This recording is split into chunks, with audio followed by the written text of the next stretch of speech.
This podcast is brought to you by the American Enterprise Institute. If you like what you hear, please subscribe, rate, review, and share. Thanks for listening. Here's our show. What the hell is going on? What's really going on? We said, what the hell happened? You don't have to know what the hell is on it. They see what's going on. I don't know what's going on. What is going on? We must find out what is going on.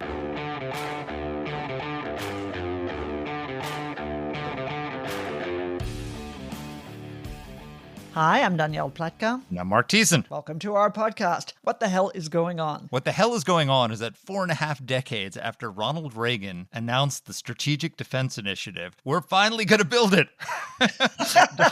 Donald Trump, who has a giant portrait of Ronald Reagan in his Oval Office, every press conference he does in the Oval Office, has announced that we are building the Golden Dome, and he wants it deployed before he leaves office. And he's marshaling, he put a general in charge of the effort. He's calling on Congress to put in his big, beautiful bill to fund it, the first tranche of it, and he's going to build it. You know, God bless him. This is one of the best things that Donald Trump has done since he's come back for his second term. I'm all in favor. Yes, what a shock to all of our listeners. Well, here's the shock. You're in favor too. And you give him credit, don't you?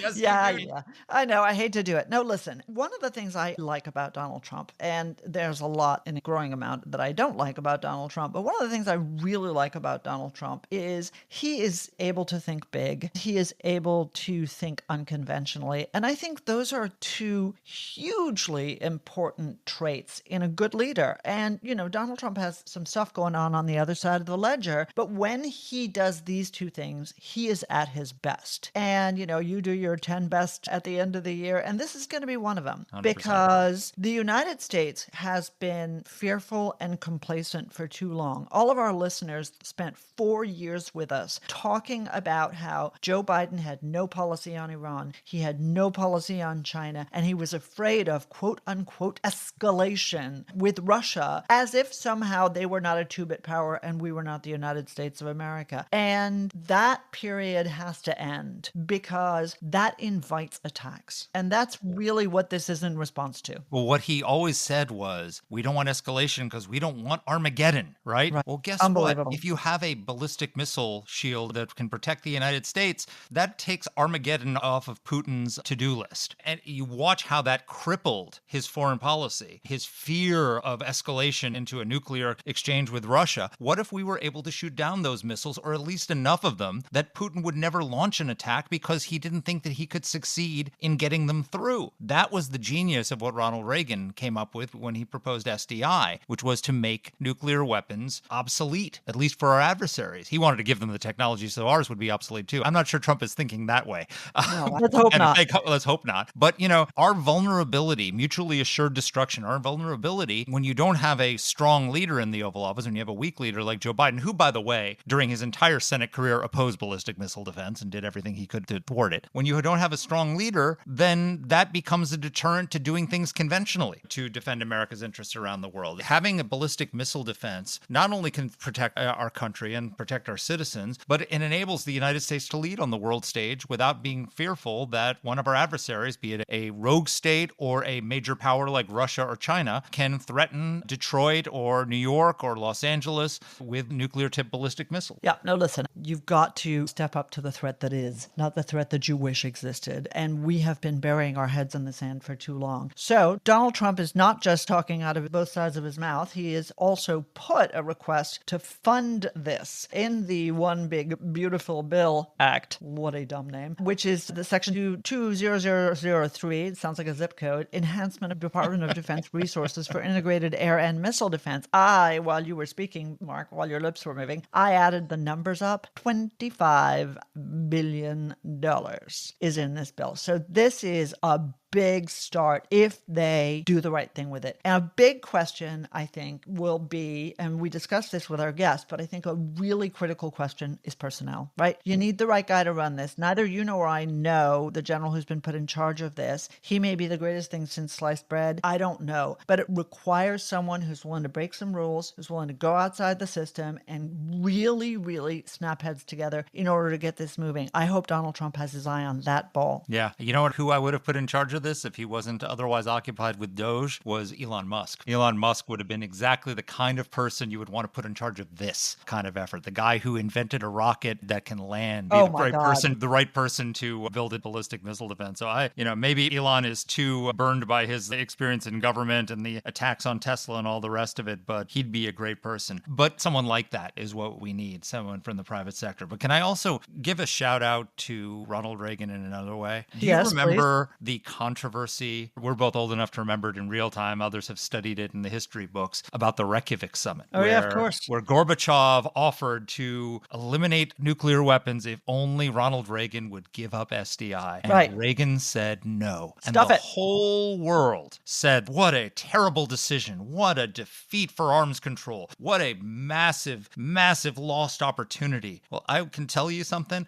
Watching Israel shoot down those Iranian missiles over their country with their Iron Dome, the fact that we have technology now that could conceivably be initially deployed within 3 years, thank God for Ronald Reagan's decision at Reykjavik. He really believed in SDI. People said, well, it's a crazy idea. It could never work. Star Wars, they called it, right? Right. Yeah, pejoratively. But it's a good negotiating tool to get arms control. Ronald Reagan he was serious. He wanted to build a shield to protect the United States from ballistic missile attack. And I believe Donald Trump's going to give it to us. And kudos to Ronald Reagan and his wisdom at Reykjavik. Your faith in Donald Trump is heartwarming. Let's introduce our guest. I have faith in J.D. Crouch. Yeah, there you go. I have faith in J.D. Crouch as well. J.D. Crouch is our guest. Dr. J.D. Crouch, to all of you, currently serves as the president and CEO of the United Service Organizations, which is the USO, for those of us plebes who know the USO so well and admire it so much. He had a distinguished diplomatic career as a leader in national security, serving Ronald Reagan, George H.W. Bush, George W. Bush as Assistant Secretary of Defense for International Security, Principal Advisor to the Secretary of Defense on Policy for Missile Defense, Principal Deputy Assistant Secretary of Defense for International Security, and Advisor of the U.S. Delegation on Nuclear and Armed Space Talks. He is the man. He's also a senior advisor to our fellow think tank CSIS, and I'm simply delighted we were able to get him for this. He's one of my favorite people in the world. I traveled the world with J.D. Crouch in the Bush administration. I was in Afghanistan with him. I was sitting across the table from the Russian defense minister in Moscow when they were negotiating the Moscow Treaty with J.D. Crouch. This is a man who knows what he's talking about and a great friend of ours, and here's our interview.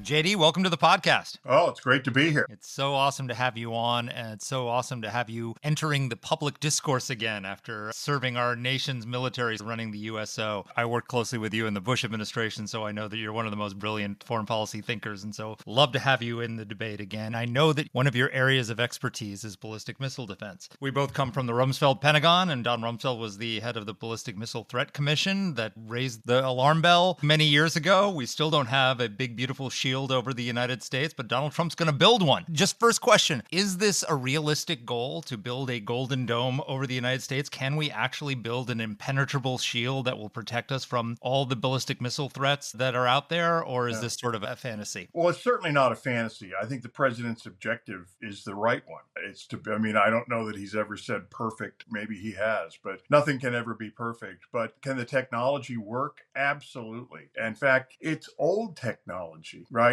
So to go back even before Rumsfeld, I briefed President H.W. Bush on a program that included a space-based missile defense called Brilliant Pebbles. This was in 1991. If you think about the technological advancements that we've had since then, the ballistic missile threat has not advanced as fast as many of those other technological advancements have. So we are absolutely able to build a very effective defense, multi-layered defense against all kinds of threats. The question of can it work? Absolutely it can work. The other thing is it doesn't have to work.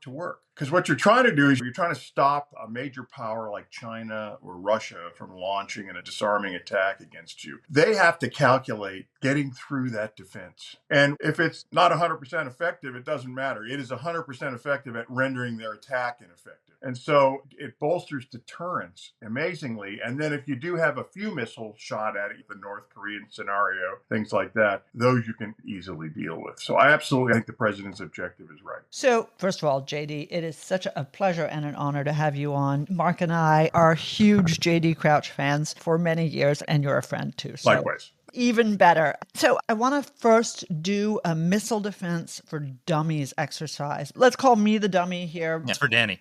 Missile defense for Danny. It's, as Mark would say, interchangeable with dummies. JD thinks I'm not wading into that. So Donald Trump looks at Iron Dome, right? This is obviously his inspiration, but of course, Donald Trump loves everything to be golden. Golden visas, golden furniture, golden airplanes. Why not a golden dome? Okay, so Iron Dome Golden Dome is soft. Iron is hard. Yeah, well then, that's true. Good point. He softened the dome already just by the name change. Well, you can make gold harder by adulterating it with garbage. So I won't editorialize about Donald Trump's penchant for doing that. But let us talk about Iron Dome in Israel. Iron Dome is incredible. It has been very successful, not perfect, but very successful in defending the state of Israel. The state of Israel is bigger than the state of Rhode Island. It's home to 10 million people, not teeny tiny, but not big either. How do we take that sort of technology and make it work for America? And when you tell us the answer to that, talk to us also about how Israel's making it work for them. Yeah. So, as you know, most of the technologies that the Israelis are using are basically what we would call ground-based defense, right? So you've got a missile being shot at them, and they're shooting up at it from Israeli territory. And their targeting is done from there. Obviously, they may have some what are called queuing assets where they can see things further afield so they can bring their interceptors to bear. And they've got a multi-layered defense in the sense that they've got more than one kind of interceptor to do this. They've even recently using lasers to deal with drones and things like that. Now, the United States is a bigger country, but it's also facing potentially threats that are intercontinental in range and some more sophisticated technologies than not Mexico and Canada. This is not Mexico and Canada. I'm not sure about Canada. The typical way of doing that is doing what's called a layered defense. If you go back to the Reagan SDI program, the so-called Global Protection Against Limited Strikes program that H.W. Bush talked about, and move forward, the idea was you'd have multiple layers. And the key to all of it is going to be something in space, something the Israelis don't have. Space-based defense is absolutely the most effective and cost-effective way to defend against large, sophisticated threats. You still need some ground-based stuff, and that's going to be important. But in the Missile Defense 101, think about it this way. You got a boosting rocket. From a radar perspective, that looks like a flying, burning barn, okay? The reentry vehicle that's coming in is cold, stealthy, and very small. And so what's easier to hit? So from space, you can get at those boosting rockets. There's a lot of other advantages to that. And so that's why some element of that missile defense system has got to include space. And people will say, well, you'll militarize space. Well, first of all, our adversaries are already militarizing space. And, if you just look at the recent testimony that the head of the Space Force talked about what the Russians and the Chinese are doing. And even if you have a ground-based defense, where are the sensors that are going to detect all that stuff in space? So unfortunately, the horse is out of the barn on that one. So let me follow up for a sec. I think part of the problem is actually the imagery is wrong. This is not really a dome or, an umbrella in the sense that, there's something right overhead protecting us. This is really something that's focused on the point of exit from our enemy's space. Can you talk a little bit about what that testimony was? In other words, what's the fight going on in space right now, and what do you think it means? And second, does this address the kinds of threats that Mark and I actually have talked about on the podcast before? Not just ICBMs, but now these hypersonic missiles and things like that. So sort of two follow-up questions for you. Well, we have seen the Russians in space for a long time with developing co-orbital ASAT capabilities. Those are techniques to destroy other satellites. We've seen them testing laser type things, both from the ground and potentially even in space. We're now seeing the Chinese testing these kinds of capabilities, highly maneuverable space vehicles and things. This is all in open testimony in front of the Armed Services Committee. So whether we are racing or not, there's a space race going on. Because the Chinese and the Russians understand that if you dominate that high ground, it gives you enormous potential to impact what's going on the Earth. right? Not only the sensing capability, but eventually the ability to use space as a way to bombard the Earth. And so that's part of that struggle. And we could go back to Agincourt and say to the French, we really don't want to develop those longbows. But the fact that they didn't had a disastrous effect. So I think we have to stay in that space domain and in the space military competition in an effective way. And I think we've got the capabilities to do that. You talk about hypersonic. What is a hypersonic? Well, a hypersonic is basically a ballistic missile that goes up just like a traditional one, but it has a fairly truncated access into orbit, and then it deploys what's called a boost glide vehicle. And that's a vehicle that comes in very rapidly and has maneuvering capability. So back to my space-based defenses, it still has boost to get the speed. It has to boost. It may be less than, let's say, the 300 seconds of an ICBM booster. It may be 150 seconds, but it still has to boost. And in that time, it is vulnerable to space-based defenses. The Golden Dome concept, they're talking about investing in interceptors that are ground-based, that are specifically designed to go after these boost glide vehicles if they get through the first layer. But I would argue that that first layer is critical. There's going to be people who say the opposite. They're going to say, do it all on the ground, and if we need it, we go into space. My message would be, we've tried that several times. It's not working. We've got to finally bite the bullet and deploy the next generation of brilliant pebble. We'll call it genius sand. I love that. Can you just draw us a picture for an American who's watching this? Like, so North Korea, China, Russia launches a ballistic missile at the United States, and we've got this system deployed. What happens next? What are the vulnerable points? What weapons are we using? How are we taking it out? If one fails, what is the backup? Right. So assuming you had a multi-layer defense deployed, like I've been describing, the first engagement would likely be your space-based layer. It's possible that one of our allies might have a missile that could engage. For example, you may recall, Mark, that one of the ideas we had during the second Bush administration was to deploy ground-based interceptors in Poland. We never did that. The new administration didn't want to do that, but those missiles would have been in position to defend the United States against an Iranian ICBM. So you've got far forward, either deployed forces or space-based forces that would be the first line of engagement. And one of the nice things about the space-based missile defense is that by and large, if you've got a boosting rocket and you intercept it with that, guess where all the debris falls? Back on the country that shot it at you. Not necessarily always, but in many cases, right? Yep. So that now, and from space, what are they firing? That's a great question. A lot of people worry that this is like nuclear weapons in space. Actually, it doesn't even have an explosive device. It destroys the other thing by kinetic energy. It just runs into it. It's two cars hitting each other at orbital velocity. You can imagine the impact. You know, each one's going 15,000 miles an hour.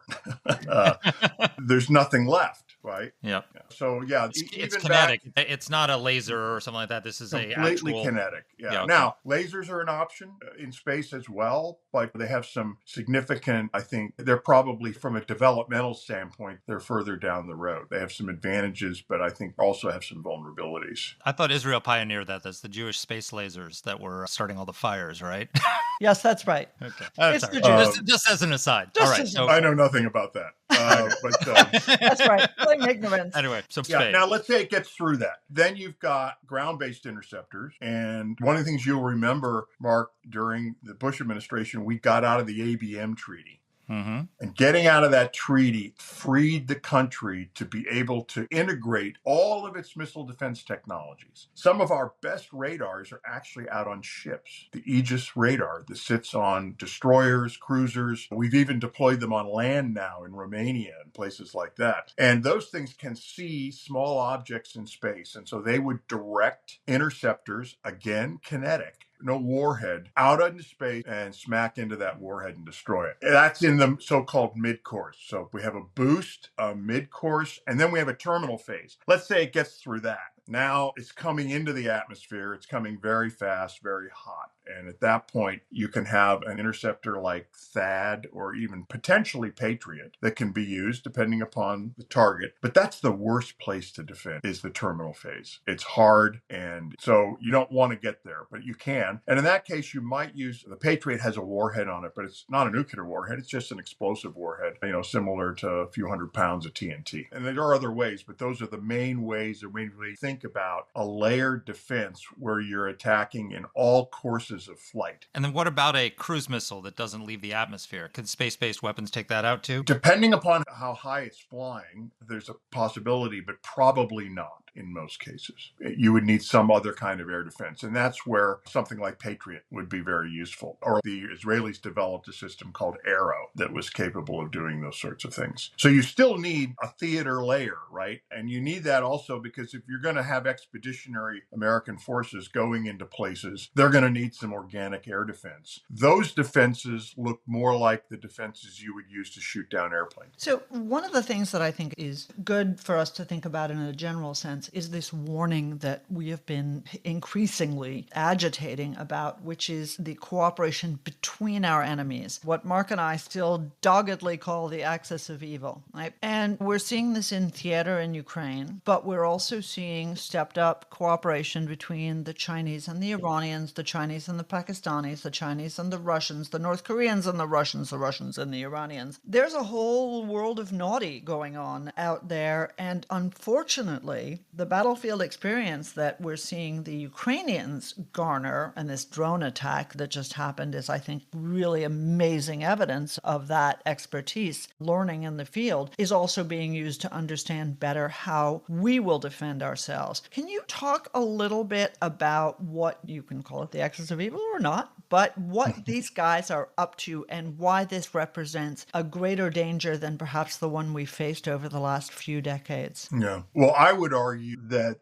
the defining alignment of the pre-World War II period was the German-Soviet alignment that really started after World War I in 1918 and really lasted fairly continuously. And of course, it culminated in the Hitler-Ribbentrop Pact. If you fast forward to today with the reemergence of kind of normal great power politics, I think the Sino-Russian alignment is the defining change in our international environment that we really haven't come to grips with yet. We've wanted to believe that the Chinese and the Russians don't like each other, and that's true. They don't like each other, but that has not stopped any more that the Soviets and the Germans didn't like each other, but it did not stop them from a very high level of cooperation. And I think when the histories are written about this, and assuming we get to write them, we're going to look back and see this cooperation extending far further back, even than Xi and Putin, although I think it's definitely been intensified.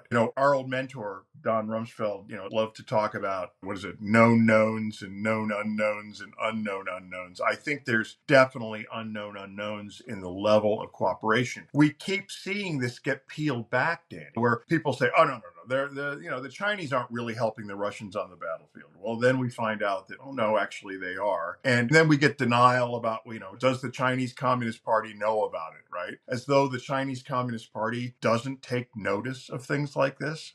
My favorite one is, Putin goes right before the invasion of Ukraine. He goes to Beijing for the Olympics, right? I'm sure he was just there to attend the gymnastics games and stuff like that. Actually, he didn't go to the games. He met with the Politburo, and what were they talking about? Do you think they were kind of trading stories about their grandkids? I mean, no, they were talking about the upcoming invasion of Ukraine. There is no way Putin was going to do that without China's acquiescence. It's too risky, right? In the same way that Hitler needed the Soviet-Ribbentrop or the Hitler-Stalin Pact to invade France. So I don't know if that answers your question. I think the level of cooperation is much deeper than our IC is seeing. And I think that the other minor powers that are in that central orbit of the Sino-Russian alignment, those guys are all taking advantage of this, both for their own national interests, but also in support of what China and Russia are doing. And then that raises the question, well, what do they want to do? Right. So,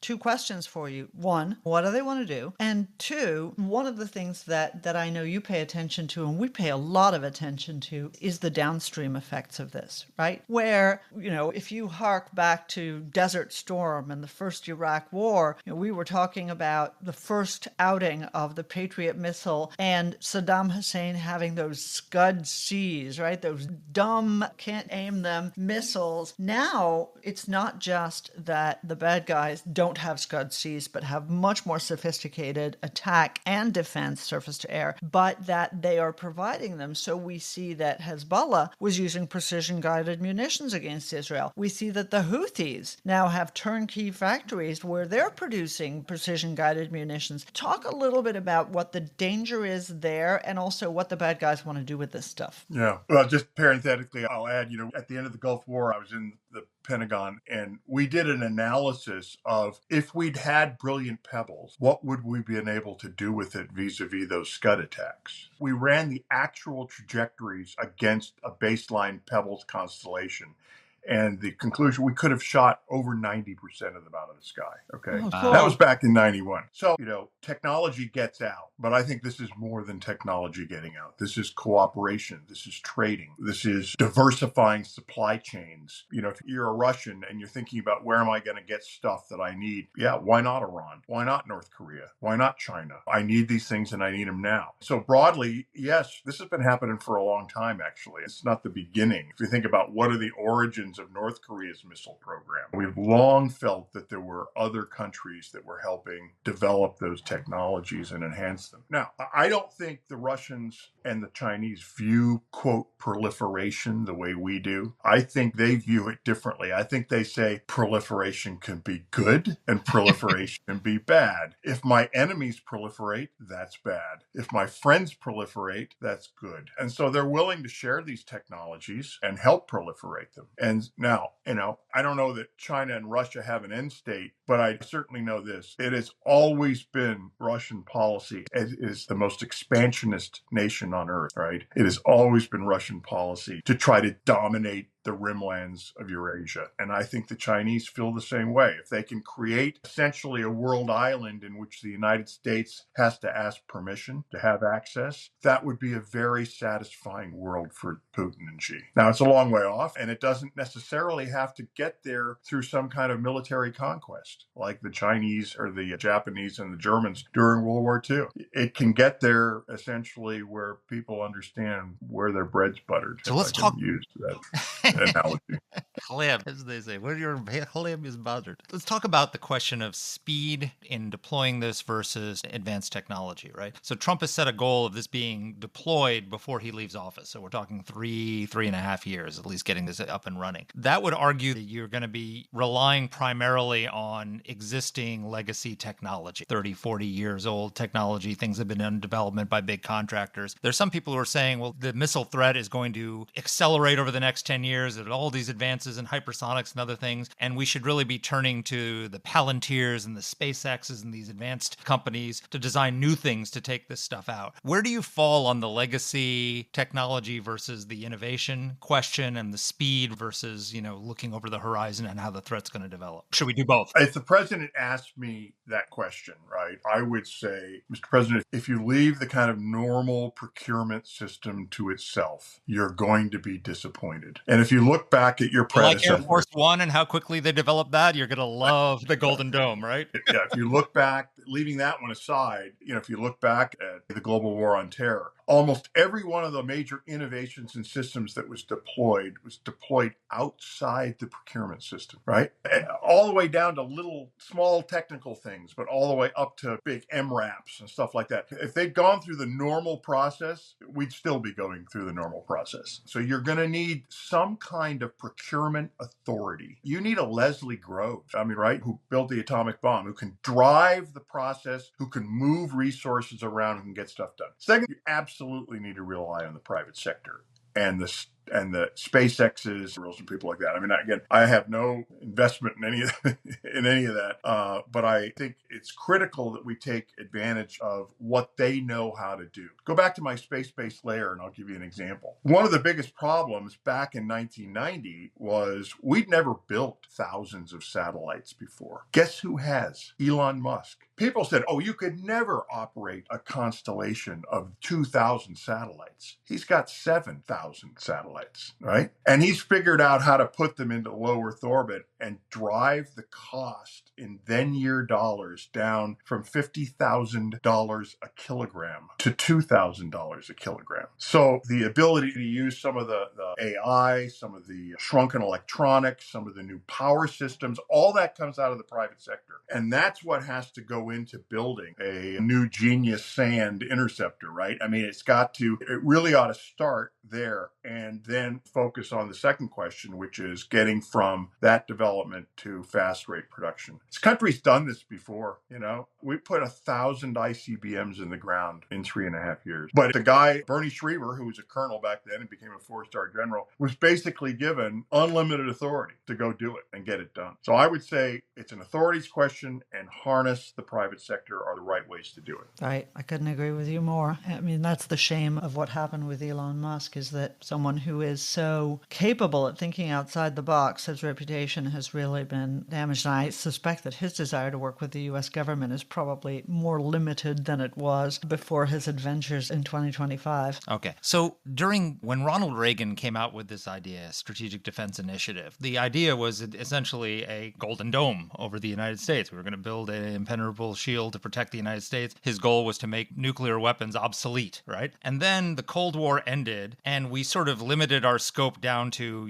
tactical. We're going to shoot down. We're just focused on rogue missiles. Like we're going to put these interceptors in Poland and Czechoslovakia, but they have nothing to do with Russia. They couldn't protect us against a Russian missile attack. This is just for onesies and twosies from rogue states. And now aren't we back to Reagan's vision and the original idea behind this? Isn't this what we're looking at? Well, I think you're asking, people will focus on the technology question, can it work? I think you're asking the policy question that will actually lead us in a good place or not. And that is, what do we want to defend against, right? So we have to go out and say something the Bush administration that we worked in was not willing to say is we're going to defend against Russian missiles. Yeah. And we may not be perfect, but we're going to get better at it. And we're going to try to undermine their free ride of being able to attack the United States of America at will. That's not exactly a God-given right. And so I think we've got to get the policy piece right. And there will be resistance to that. And the resistance will come from some of the normal quarters you might see in terms of the arms control community, that sort of thing. But it'll also come from inside the Pentagon. Because why? Where's the money coming from?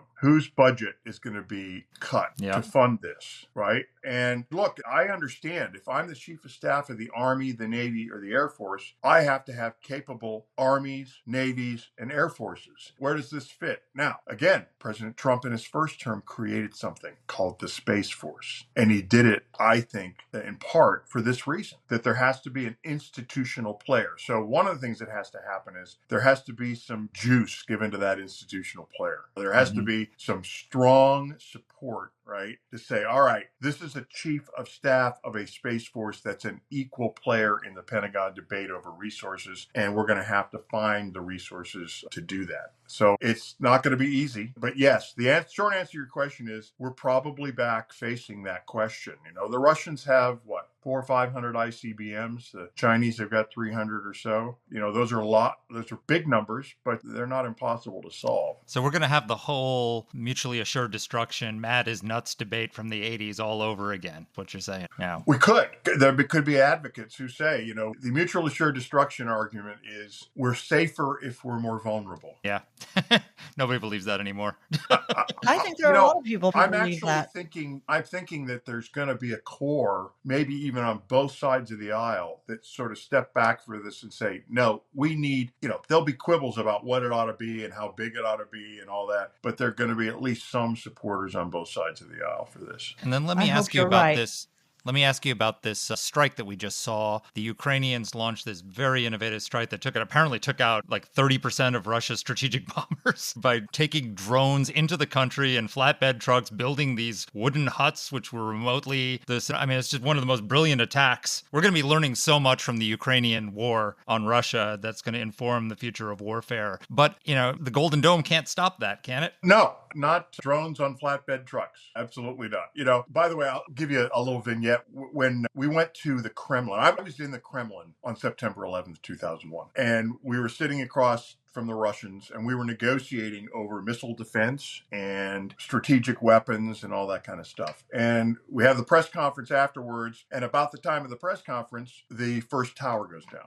And then just after that, the second tower goes down. And I can't remember, it was one of the reporters asked us a question that said, well, what's the point of having missile defense if you can be attacked this way? And, my response to that is, it's like saying, well, why lock your front door if somebody can come in the back, right? I mean, you've got to have solutions to both. You've got to take into account those as real threats. The fact that a single weapon system or grouping of weapon systems can't handle every threat is not an argument against being able to defend against those things which really need to be defended against. This is a vulnerability, though. There's no question about it. I mean, they've proven it. I mean, if you can do it in Russia, think how much easier it would be to do it in the United States. And so when you think about Chinese surveillance balloons floating over missile fields, you wonder, has that stuff been surveyed already?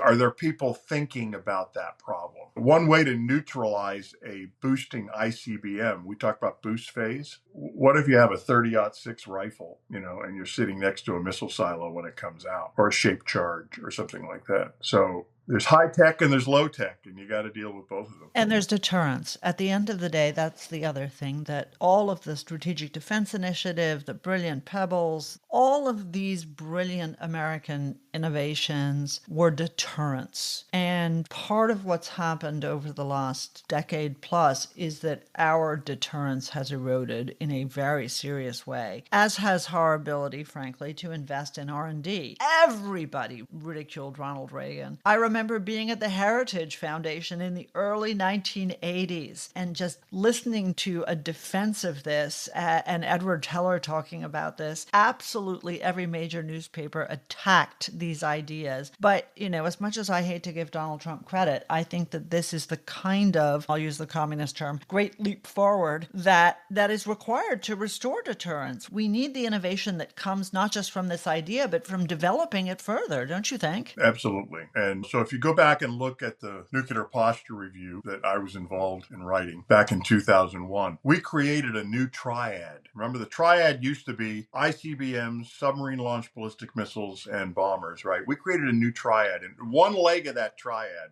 was defense. And it has an enormous deterrent effect because the attacker can't have any confidence in his attack. I used to say, what we want is when the colonel in the morning comes into President Xi or President Putin and he's asked the question, what's your confidence in the attack? We want the colonel to say, not that high.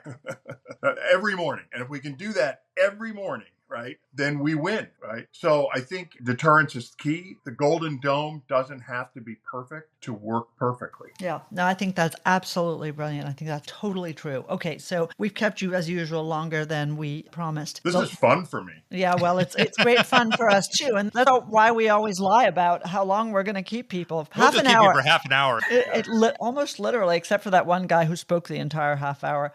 Don't mention his name, Mark. But I want to ask you my separate exit question because I think it's hugely important. You've lived a life of service, which I think is profoundly honorable and something to really model for younger generations in the country. At the USO, you have talked about national service and about a commitment to doing things in public service, not necessarily the military. There are many, many ways to serve your country, including working in the White House, including working in Congress. I look at military recruiting. I look at attitudes. I look at campuses. Mark and I have spent a lot of time talking about campus anti-Semitism and all of these problems over the last year and a half. Are you optimistic about service in our next generation, or are you worried? Yeah. Well, you have to worry, I think, when you look at, what the educational system has produced, right? I mean, it's kind of hard to blame, and I don't blame the young folks because they're reflecting what they've been taught, and not just what they've been taught, but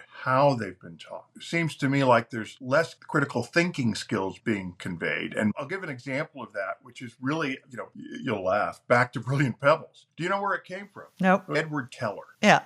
You may remember him. Yeah. Dr. Edward Teller. And he was going back and forth on this. Does space-based missile defense work?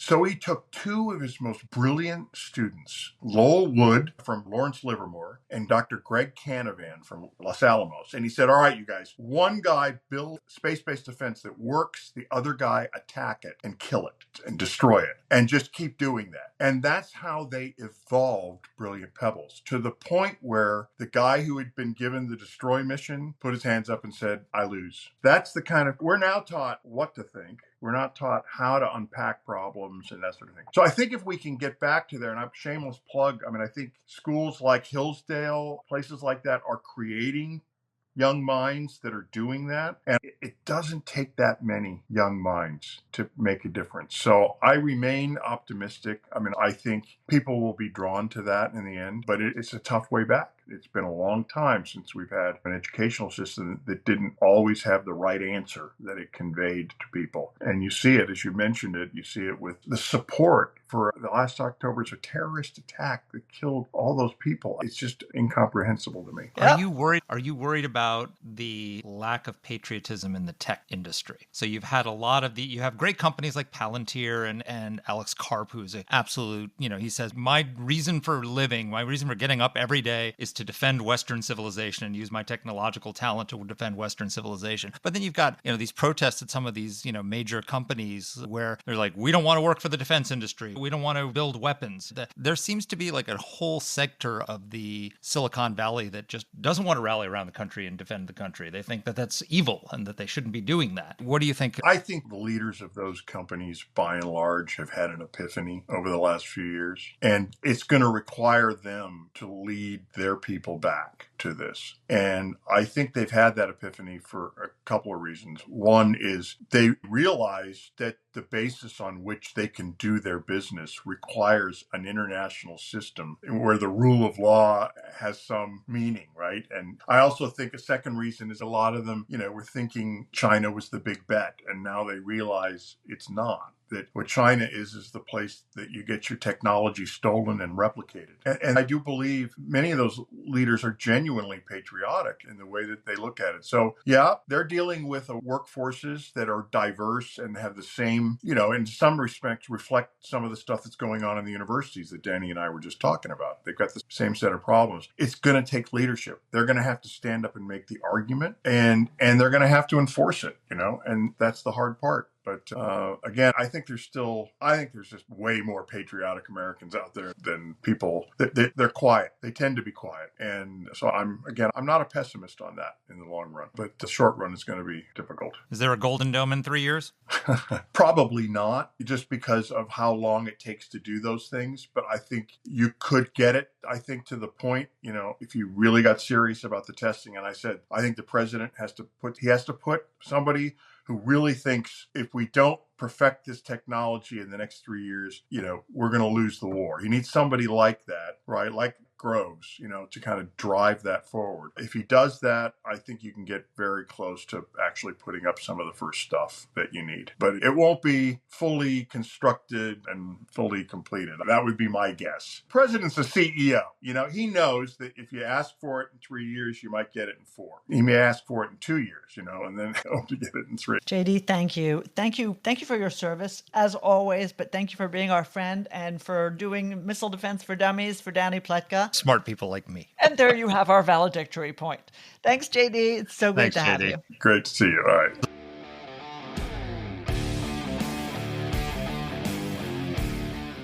So, Mark, both you and I brought up Ukraine, and we actually both brought up the same thing, which is this really pretty spectacular and innovative Ukrainian drone attack that hit Russia's long-range bombers, which they've been using to attack Ukraine. This is the kind of thing that we've come to expect from the Ukrainians, but it is a good reminder to us as well that our enemies are out there, they're learning, they're getting better, they're practicing on the field. The Chinese are watching what the Russians are doing doing. The North Koreans are watching what the Russians are doing. The Iranians are out there. And I can't help but feel that we still don't take this threat seriously enough. What do you think? I think it's true. I think there's an unholy alliance between those 4 countries that you've named with the other associated smaller entities out there. And it's a serious threat. But, we come full circle. We were talking about this with JD, that when Ronald Reagan came up with this idea, the goal was to stop a Soviet all-out nuclear strike on the United States and at least give them the uncertainty of their ability to succeed in that. And then the Cold War ended, and we were trying to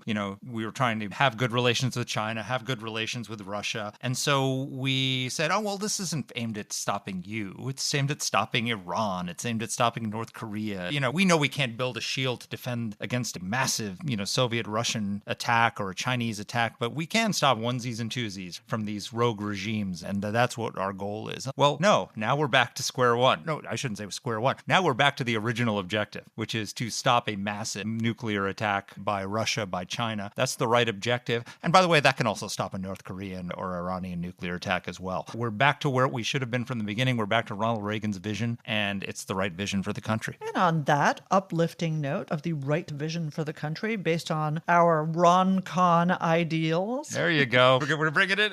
We're gonna make it. We're gonna make it a thing. We're gonna make Fetch a thing. Ron-Cons. We're Ron-Cons. Everybody, let us know what you think. Let us know if you have ideas, reactions, and thanks for being with us. Take care. See you next week.